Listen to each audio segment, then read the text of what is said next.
Welcome to focus trading world. இந்த வீடியோல நம்ம வந்து புல் புட் ஸ்ப்ரெட் அப்படின்னா என்ன, அந்த ஆப்ஷன்ஸை நம்ம வந்து எந்த மாதிரியான டைம் டியூரேஷன்ல யூஸ் பண்ணலாம் அப்படிங்கிறத நம்ம வந்து இப்போ பார்க்கலாம். ஸோ நம்மளுக்கு ஃபயர்ஸ் அப்ளிகேஷன்ஸ்ல பார்த்தீங்க அப்படின்னா இன்பில்ட்டா ஒரு சில ஆப்ஷன் ஸ்ட்ராட்டஜிஸ் நம்மளுக்கு கொடுத்துருக்காங்க. இதை நீங்க இன்ட்ராடேக்கும் யூஸ் பண்ணிக்கலாம், இல்லை ஒரு லாங் டேர்ம் ஒரு பர்டிகுலர் ஸ்விங்ஸை நீங்க கேப்சர் பண்ண நினைக்கிறீங்க அப்படின்னாலும் இது தாராளமா யூஸ் பண்ணிக்கலாம். இப்போ இந்த புல் புட் ஸ்ப்ரெடை நம்ம எப்போ எக்ஸ்பெக்ட் பண்ணலாம் அப்படின்னு பார்த்தீங்க அப்படின்னா, நம்மளுக்கு மார்க்கெட் கொஞ்சம் ஒரு புல்லிஷ் ட்ரெண்ட், அதாவது ஒரு இன்க்ரீசிங் ட்ரெண்ட்ல போறாங்க அப்படின்னா அந்த மாதிரியான ஒரு சினாரியோஸ்ல நம்ம வந்து கண்டிப்பா இந்த புல் புட் ஸ்ப்ரெடை நம்ம வந்து யூஸ் பண்ணலாம். இப்போ இதை எப்படி யூஸ் பண்றது, எப்படி நான் ஸ்ட்ரைக் பிரைஸ் சூஸ் பண்றது அப்படின்னு பாத்தீங்க அப்படின்னா சர்டன் கண்டிஷன்ஸ் இருக்குது. எப்பவுமே நம்ம வந்து ஏதோ ஒரு இன்ஸ்ட்ருமெண்ட், ஒரு underlying asset like Nifty, bank Nifty, Sensex இருக்கும் கரெக்டா. இந்த புல் புட் ஸ்ப்ரெட் பாத்தீங்க அப்படின்னா நிஃப்டில ஒரு லாட் அண்ட் பேங்க் நிஃப்டில ஒரு லாட் எடுக்க முடியுமான்னு பார்த்தா எடுக்கக்கூடாது. நம்ம சூஸ் பண்ணக்கூடிய ரெண்டு ஸ்ட்ரைக் ப்ரைஸ், நம்ம எப்பவுமே ஒரு இன்ட்ராடே ட்ரேடரா நான் பாத்தீங்கன்னா ஒரு டைரக்ஷனல் ட்ரேடர். ஸோ நான் என்னோட என்ட்ரிஸ் எப்படி எடுப்பேன்னா, மார்க்கெட் இன்க்ரீசிங் ட்ரெண்ட்ல போறாங்கன்னா கால் ஆப்ஷன் பை பண்ணிட்டு செல் பண்ணுவேன். மார்க்கெட் எதுவே டிக்ரீசிங் ட்ரெண்ட்ல போறாங்க அப்படின்னா புட் ஆப்ஷன் பை பண்ணிட்டு அந்த பொசிஷனை க்ளோஸ் பண்ணுவேன்.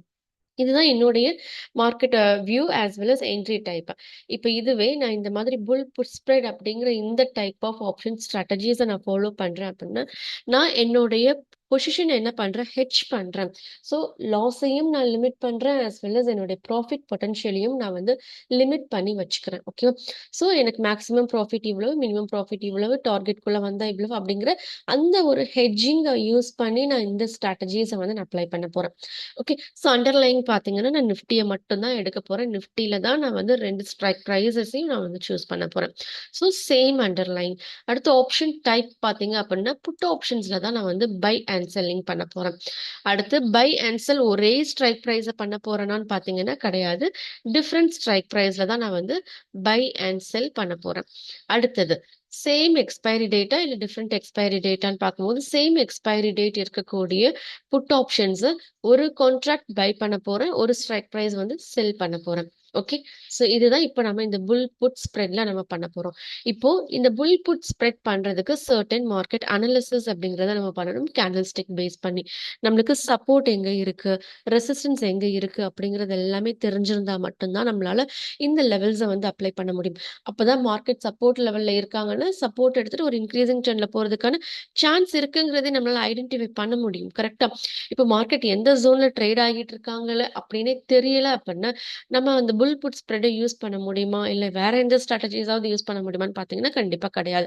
மார்க்கெட் எந்த டைரக்ஷன்ல போறாங்க, கீ சப்போர்ட் லெவல்ஸ் எங்க இருக்கு, ரெசிஸ்டன்ஸ் லெவல் எங்க இருக்கு அப்படிங்கிறத கொஞ்சமாவது நம்மளால ஐடென்டிஃபை பண்ணாதான் நம்மளுடைய ரிஸ்க்கை நம்ம கம்மி பண்ணிட்டு ப்ராஃபிட் பொட்டன்ஷியலை கொஞ்சம் அதிகமா ஆக்க முடியும். ஓகே, இப்போ இந்த சார்ட்ல பாத்தீங்கன்னா எந்த ஒரு இண்டிகேட்டர்ஸும் இல்லை, லெவல்ஸும் இல்லை. ஸோ நான் இப்போ இதுக்கு என்ன பண்ண போறேன், இந்த அனலைசிஸ் பண்றதுக்கு அப்படின்னு பார்க்கும்போது வீக்லி சிபிஆர் லெவல்ஸை வந்து நான் வந்து சார்ட்ல ஆட் பண்ணிக்கிறேன். ஓகே, ஸோ சிபிஆர் கான்செப்ட் வந்து நான் லாஸ்ட் வீடியோல எக்ஸ்பிளைன் பண்ணியிருப்பேன். ஓகே, ஸோ இப்போ இந்த சிபிஆர் பார்த்தீங்க அப்படின்னா சென்ட்ரல் பியூட் ரேஞ்ச், இது இன்சைட்ல இருக்கிற இந்த சென்ட்ரல் பியூட் பாயிண்ட் வந்து ஒரு மேக்னெட் மாதிரி. இந்த மேக்னெட்டை சுற்றி எப்பவுமே ஒரு ஃபீல்டு, ஒரு மேக்னெட்டிக் ஃபீல்டு அப்படிங்கிறது வந்து இருந்துக்கிட்டே இருக்கும். ஆனால் அந்த மேக்னெட்டிக் ஃபீல்டோடைய அந்த ரேஞ்ச் ரொம்ப எக்ஸ்பேண்ட் ஆகி இருக்குதா, இல்லை கான்ட்ராக்ட் ஆகி ரொம்ப குட்டியாக இருக்குதா அப்படிங்கிறத பொறுத்து தான் மார்க்கெட்டோடைய மூமெண்ட் ஸ்பெசிஃபிக்காக இந்த வீக் நம்மளுக்கு சைட்வேஸ்ல போக போறாங்களா, இல்லை ஒரு ட்ரெண்டிங்ல போக போறாங்களா அப்படிங்கிறது டிசைட் ஆகும். இஃப் இன் கேஸ் இந்த சென்ட்ரல் பியூட் பாயிண்ட்டை சுற்றி இருக்கக்கூடிய இந்த ரேஞ்ச், மேக்னெட்டிக் ஃபீல்டு அப்படிங்கிற இந்த ரேஞ்ச் ரொம்ப வைடா இருக்கு அப்படிங்கிறப்போ இந்த சிபிஆர் ரேஞ்ச் ரொம்ப ஒரு ஸ்ட்ராங்கான ஒரு சப்போர்ட் ஆர் ரெசிஸ்டன்ஸை ஆக்ட் பண்ணும்.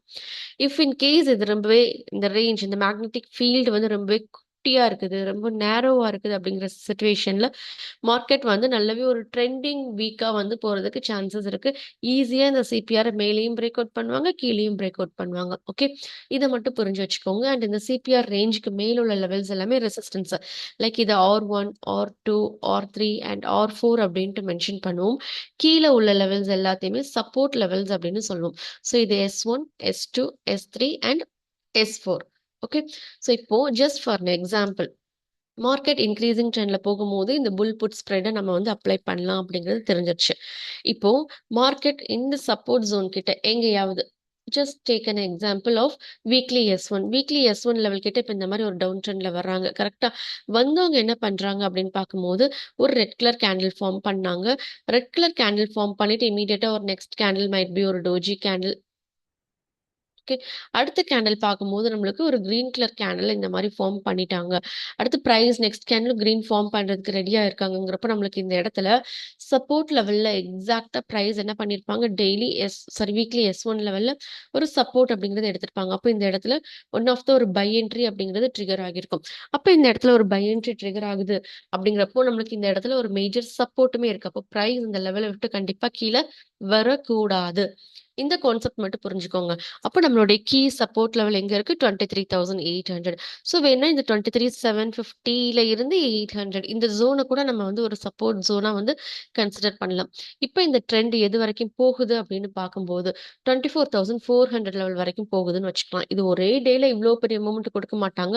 நீங்க ஒரு 2 நாள் இல்ல 3 நாள் இல்ல இந்த பர்டிகுலர் கான்ட்ராக்ட் எக்ஸ்பைரி ஆகுற வரைக்கும் ஹோல்ட் பண்றீங்க அப்படின்ட்டு சின்னதா ஒரு அசம்ஷன் வச்சுக்கலாம்.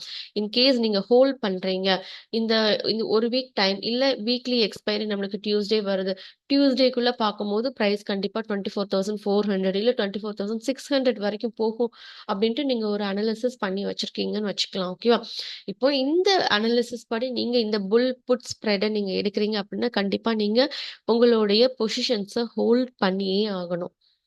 இது ஒரு இம்பார்ட்டன்டான விஷயம். ஓகே, இல்ல நான் ஒரு இன்ட்ராடே ட்ரேடர் அப்படின்னா இன்ட்ராடேல இப்போ நீங்க வந்து 23,920ல நீங்க என்ட்ரி எடுத்திருக்கலாம். உங்களுடைய டார்கெட் லெவல் மைட் பி 24,100 இருக்கலாம். அப்போ ஃபர்ஸ்ட் இன்ட்ராடேக்கு பார்க்கலாம், அடுத்து ஒரு லாங் டேர்முக்கு பார்க்கலாம். ஓகேவா? ஸோ இன்ட்ராடேக்கு நீங்க வந்து சூஸ் பண்றீங்கன்னு வச்சுக்கலாம். இப்போ இன்ட்ராடேக்கு உங்களுடைய டார்கெட் லெவல் எங்க இருக்கு அப்படின்னு பார்க்கும்போது 24,100ன்னு வச்சுக்கலாம். ஓகேவா? Just random level. Okay, 2400 and எந்த லெவலுக்கு கீழே வராது அப்படின்னு நினைக்கிறீங்கன்னா 23,750 இந்த ஜோன் கீழே வரவே வராது. இப்போதைக்கு பிரைஸ் இந்த இடத்துல ஒரு சப்போர்ட் அப்படிங்கறத எடுத்துட்டாங்க. இந்த இடத்துக்கிட்ட கண்டிப்பா வருவாங்க. இந்த இடத்துக்கிட்ட வந்ததும் நான் என்னுடைய டார்கெட் புக்கிங் அப்படிங்கறத பண்ணிருவேன் அப்படின்னு நீங்க நினைக்கிறீங்கன்னா என்ன பண்ணலாம் அப்படின்னா அந்த சிச்சுவேஷன்ஸ்ல நீங்க இந்த புல் புட் ஸ்ப்ரெடுக்கு என்ன பண்ணணும்னா புட் ஆப்ஷன்ஸை வச்சு தான் பண்ண போறோம். ஓகே, ஃபர்ஸ்ட் ஒரு இந்த மணி புட் ஆப்ஷன்ஸை நம்ம வந்து செல் பண்ண போறோம். இப்போ பிரைஸ் 23,900ல ட்ரேட் ஆயிட்டு இருக்காங்க. அப்போ புட் ஆப்ஷன்ஸை பொறுத்த வரைக்கும் இந்த மணி என்னது 23,950, 24,000, 24,050, 24,100. ஸோ இந்த 24,100 அப்படிங்கிறது நம்மளுக்கு இந்த மணி புட் ஆப்ஷன்ல. ஸோ இந்த மணி புட் ஆப்ஷன்ஸை ஃபர்ஸ்ட் நம்ம செல் பண்ணணும். ஓகே, ஸோ கான்ட்ராக்ட் 24,100 செல் பண்றேன். ஓகே, அடுத்தது சேம் புட் ஆப்ஷன்ஸ்லயே இப்போ பிரைஸ் வந்து எனக்கு தோணுது, என்ன தோணுது அப்படின்னா பிரைஸ் இந்த 23,752க்கு கீழே கண்டிப்பா போக மாட்டாங்க அப்படின்ட்டு. ஸோ நான் என்ன பண்றேன் அப்படின்னா இந்த 23,752 அப்போ 750 ஸ்ட்ரைக் ப்ரைஸை நான் வந்து பை பண்றேன். ஓகேவா? ஸோ இப்போ இந்த மாதிரி நான் பண்ணும்போது என்னுடைய ரிஸ்க் ரிவார்டு எப்படி இருக்கு அப்படின்னா 1:1 ரிஸ்க் ரிவார்ட்ல இருக்குது. ஸோ 0.99. ஓகேவா? அடுத்தது இதுக்கு தேவைப்படக்கூடிய கேபிட்டல் எவ்வளவு அப்படின்னு பார்க்கும்போது ஆல்மோஸ்ட் அப்ராக்சிமேட்டா ஒரு 60K கிட்ட வந்து தேவைப்படுது. இப்போ பிரைஸ் நம்மளுக்கு 24,100 கிட்ட வர்றாங்க.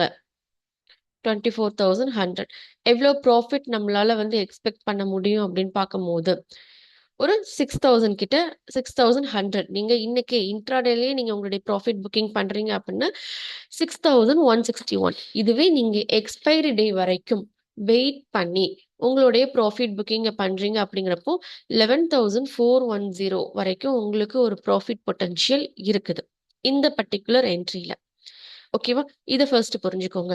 ஸோ நீங்க ஒரு இன்ட்ராடே ட்ரேடரா இருக்க போறீங்களா இல்லைன்னா ஃபுல்லா நீங்க வந்து ஹோல்ட் பண்ண போறீங்களா அப்படிங்கிறது உங்களுடைய டெசிஷன். இஃப் இன் கேஸ் நீங்க ஹோல்ட் பண்றதா டிசைட் பண்ணிருக்கீங்க, ஸோ ஒரு நாளை கம்பேர் பண்ணும்போது 24,100 வரைக்கும் இன்க்ரீஸ் ஆகுங்கிற எக்ஸ்பெக்டேஷன். பட் நான் இப்போ ஹோல்ட் பண்றேன் அப்படிங்கிற ஒரு டெசிஷன் எடுத்ததுனால எக்ஸ்பைரி டேக்கு என்னமோ ஒரு 2 நாள் இருக்குது அப்படின்னு வச்சுக்கலாம். இப்போ இந்த 2 நாள்ல என்ன கொஞ்சம் ப்ரைஸ் எக்ஸ்ட்ராவா ஒரு மூமெண்ட் அப்படிங்கறது கொடுத்து 24,000ல இருந்து 24,400 வரைக்கும் ப்ரைஸ் ரேலி ஆகுறதுக்கு சான்ஸ் இருக்கு. ஓகே, ஸோ அப்போ இதை நான் வந்து ஒரு டார்கெட் லெவல் இல்லை ஒரு ரெசிஸ்டன்ஸ் லெவலா நான் புக் பண்றேன். But support level same 23,750 support level மாறல. ஓகேவா? இப்போ என்னோட என்ட்ரியை நான் என்ன பண்றேன் அப்படின்னா 23,750 புட் ஆப்ஷன்ஸை நான் வந்து பை பண்ணிட்டு 24,400 புட் ஆப்ஷன்ஸை நான் வந்து செல் பண்றேன் டீப் இந்த மணி. இப்போ இதுக்கு எனக்கு தேவைப்படக்கூடிய கேபிட்டல் எவ்வளவு அப்படின்னு பார்க்கும்போது ஒரு 77,900 கிட்ட தேவைப்படுது. அண்ட் இதில் என்னுடைய ப்ராஃபிட் பொட்டன்ஷியல் எவ்வளோன்னு பார்க்கும்போது 26,487. அண்ட் ரிஸ்க் எவ்வளவு அப்படின்னு பார்க்கும்போது 15,762 கிட்ட இந்த பர்டிகுலர் ட்ரேடிங்கில் எனக்கு லாஸ் வரதுக்கு சான்சஸ் இருக்குது. இதுதான் maximum loss and maximum profit. If in case expiry day ஆகுறதுக்கு முன்னாடி, இப்போ எக்ஸ்பைரி நம்மளுக்கு நான் இன்னைக்கு ஆகுதுன்னு வச்சுக்கலாம், பட் இந்த டார்கெட் லெவல் கிட்ட ப்ரைஸ் வந்து ஒரு 11 மணிக்கே வந்துட்டாங்க அப்படின்னா, டார்கெட் லெவல் கிட்ட வந்ததும் நீங்க உங்களுடைய ப்ராஃபிட்டை புக்கிங் பண்றீங்க அப்படின்னா உங்களுக்கு எவ்வளவு ப்ராஃபிட் வரும் அப்படின்னா 24,400 கிட்ட பண்றீங்க அப்படின்னா உங்களுக்கு டார்கெட் கிட்ட வந்ததும் புக் பண்றீங்கன்னா 20,541.76 வரும் ப்ராஃபிட்ஸா. இதுவே வெயிட் பண்ணி கம்ப்ளீட்டா தீட்டா எல்லாமே டீகே ஆகி நீங்க அதுல இருந்து ஒரு ரிசல்ட்டை எக்ஸ்பெக்ட் பண்றீங்க அப்படிங்கிறப்போ உங்களுடைய ப்ராஃபிட் பொட்டன்ஷியல் எவ்வளவுன்னு பார்க்கும்போது 26,487 ருபீஸ் உங்களுக்கு ப்ராஃபிட்டா கிடைக்கும். ஓகே. ஸோ டெசிஷன் நீங்க தான் எடுக்க போறீங்க. பட் இதுக்கு நீங்க அனலிசிஸ் கொஞ்சம் கரெக்டா பண்ணணும். நம்மளுக்கு மார்க்கெட்ல சப்போர்ட் லெவல் எங்க இருக்குது, ரெசிஸ்டன்ஸ் எங்க இருக்குது அப்படிங்கிறது எல்லாத்தையும் நம்ம கரெக்டா கண்டுபிடிக்கிறதுக்கு பழகிட்டோம் அப்படின்னா நம்மளால இந்த ப்ராஃபிட்ஸை வந்து என்ஜாய் பண்ண முடியும். இல்ல 24,400 வரைக்கும் கூட என்னால வெயிட் பண்ண முடியல. 24,300லயே நான் என்னுடைய ப்ராஃபிட்டை என்னுடைய பொசிஷன்ஸை நான் க்ளோஸ் பண்ணிக்க விரும்புறேன் அப்படின்னா உங்களுக்கு எவ்வளவு ப்ராஃபிட் கிடைக்கும் அப்படின்னா 16,835 கிட்ட உங்களுக்கு இந்த ட்ரேட்ல வந்து ப்ராஃபிட் அப்படிங்கிறது கிடைக்கும். அண்ட் இப்போ நம்ம பண்ணக்கூடிய இந்த analysis completely based on current market closing price 23,900 கிட்ட க்ளோஸ் ஆகியிருக்காங்க. கரெக்டா அந்த ப்ரைஸை பேஸ் பண்ணி தான் நாம வந்து இப்போ இந்த ஒரு என்ட்ரியில இருந்து எவ்வளவு ப்ராஃபிட் வரலாம், லாஸ் வரலாங்கிறது கால்குலேட் பண்ணியிருக்கோம். இப்போ மார்க்கெட் வந்து லைவா ஆனதுக்கு அப்புறமா, அதாவது 9:15க்கு ஓப்பன் ஆனதுக்கு அப்புறமா நம்மளுடைய இந்த ப்ராஃபிட் லெவல்ஸ் வந்து சேஞ்ச் ஆகிக்கிட்டே இருக்கும். பட் சப்போர்ட் எங்க இருக்கு, ரெசிஸ்டன்ஸ் எங்க இருக்கு அப்படிங்கறத ஒன்ஸ் நீங்க கண்டுபிடிச்சிட்டீங்க அப்படின்னா தாராளமா நீங்க உங்களுடைய இந்த புல் புட் ஸ்ப்ரெட்டை நீங்க வந்து எடுக்கலாம். பட் அந்த பர்டிகுலர் ட்ரேடை நீங்க இன்ட்ராடேலயே எக்ஸிட் ஆக போறீங்களா, இல்ல எக்ஸ்பைரி வரைக்கும் வெயிட் பண்ணி ப்ராஃபிட் புக்கிங் பண்ண போறீங்களா அப்படிங்கிறது உங்களுடைய ஓன் டெசிஷன். ஓகேவா? ஸோ இந்த புல் புட் ஸ்ப்ரெட்டை நம்ம வந்து மார்க்கெட் இன்க்ரீசிங் ட்ரெண்ட்ல போக போறாங்க அப்படின்னு தெரியுது அப்படின்னா புட் ஆப்ஷன்ஸ்ல ஒரு பை என்ட்ரி, ஒரு செல் என்ட்ரி. ஒரு செல் என்ட்ரி நம்ம எதுல எடுப்போம் புட் ஆப்ஷன்ஸ் அப்படின்னு பார்க்கும்போது டீப் இந்த மணில செல் பண்ணிட்டு out of the money put ஆப்ஷன்ஸை நம்ம வந்து பை பண்ணுவோம். ஓகேவா? இது புல் புட் ஸ்ப்ரெட். இதே மாதிரி இன்க்ரீசிங் ட்ரெண்ட்ல நம்ம கால் ஆப்ஷன்ஸை யூஸ் பண்ணி எப்படி என்ட்ரி எடுக்கிறது அப்படிங்கிறத ஆல்ரெடி நான் வந்து உங்களுக்கு நேத்து 26th ஏப்ரல் வீடியோ வந்து அப்லோட் பண்ணியிருப்பேன். அண்ட் இதை தவிர்த்து ஆப்ஷன் கிரீக்ஸ் லைக் தீட்டா, வேகா, காமா, டெல்டா, இந்த மணி புட் ஆப்ஷன்ஸை பொறுத்த வரைக்கும் எது, கால் ஆப்ஷன்ஸை பொறுத்த வரைக்கும் எது, இதெல்லாம் டீட்டெயில்டாக தெரிஞ்சுக்கணும் அப்படின்னா அதையுமே நான் உங்களுக்கு இன் டீட்டெயில்டாக ஆப்ஷன் கிரீக்ஸ் எக்ஸ்பிளைன்ட் அண்ட் மேனகா ஸ்டைல் அப்படிங்கிற அந்த ஒரு டைட்டிலில் நான் வந்து உங்களுக்கு அப்லோட் பண்ணியிருக்கேன். ஸோ இதில் பார்த்தீங்கன்னா இன்டெப்த்தாக சொல்லியிருப்பேன் எல்லாமே. ஆப்ஷன் கிரீக்ஸ் எப்படி ஒர்க் அவுட் ஆகுது அப்படிங்கிறத. ஓகே. ஸோ உங்களுக்கு வேணும்னா இந்த வீடியோஸை நீங்கள் பார்த்துக்கோங்க. இஃப் இன் கேஸ் புட் ஆப்ஷன்ஸில் உங்களுக்கு ட்ரேட் பண்ணுறதுக்கு கேபிட்டல் ரெக்யர்மெண்ட் அதிகமாக இருக்குது அப்படிங்கிறப்போ என்ன பண்ணலாம் அப்படின்னா இதே ஸ்ட்ராட்டஜி மார்க்கெட் இன்க்ரீசிங் ட்ரெண்டில் போகிறாங்க, சப்போர்ட் எங்கே இருக்குது, ரெசிஸ்டன்ஸ் எங்கே இருக்குங்கிறத நீங்கள் ஐடென்டிஃபை பண்ணிட்டீங்க அப்படின்னா கால் ஆப்ஷன்ஸை யூஸ் பண்ணி கூட நீங்கள் உங்களோட என்ட்ரிஸை நீங்கள் எடுக்கலாம். அப்போ உங்களுக்கு தேவையான ஃபண்ட் ரெக்யர்மெண்ட் கொஞ்சம் கம்மியா இருக்கும்.